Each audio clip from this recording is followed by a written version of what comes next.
Hi, my name is Katie, and today I'm going to be talking about this map that shows the Florida longleaf pine communities. So just for a little bit of background, the longleaf pine ecosystem is one of the most endangered ecosystems in North America. It's a highly diverse ecosystem, but it's also fire dependent, which means that for its survival, it needs regular fire.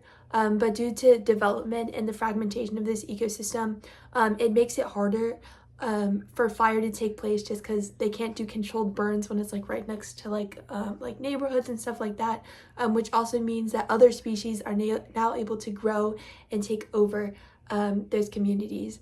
I find this map particularly interesting. My major is landscape architecture, and I'm just super interested in just the different ways that ecosystems and urban spaces overlap with one another. And this map in particular, it maps all the different longleaf pine communities, or like the areas that they inhabit in the state of Florida. So I really like this map because it's super clear. There's obviously the base map that was created with satellite imagery and using GIS data.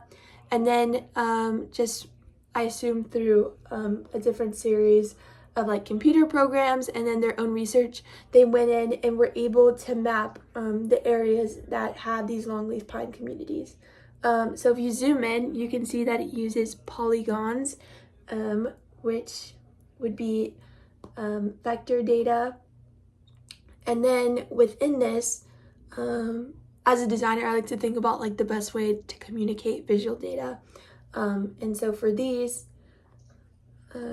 if you click on a specific area, if it'll load, you can click on the individual counties, which is nice to see if like individual counties and like jurisdictions wanted to see how well these ecosystems are doing in those individual counties.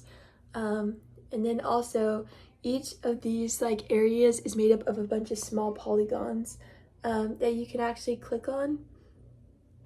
And then using that geospatial information, it tells you the exact location. It also measures the number of acres, and it shows you the different ownerships. It also tells you information about that particular community.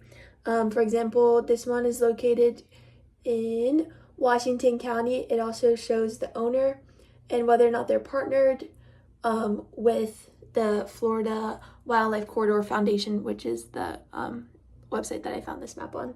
And then it also shows the maturity level of the ecosystems, whether it's well established or currently being established. So as I just previously mentioned, I found this map on the Florida Wildlife Corridor Foundation, which just helps to connect different ecosystems within the state of Florida, so that not as fragmented and that animals like black bears and panthers have room to roam. So that's like a really cool benefit of mapping, is to be able to see this data visually, something that we can't really see when we're on the ground.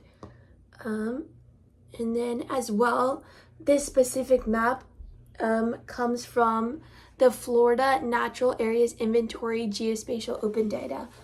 So this would likely be a layer that you could find on ArcGIS to layer over different maps. A couple other points. I think the orange color is really nice because it contrasts nicely with the green of the base map and the aerial imagery.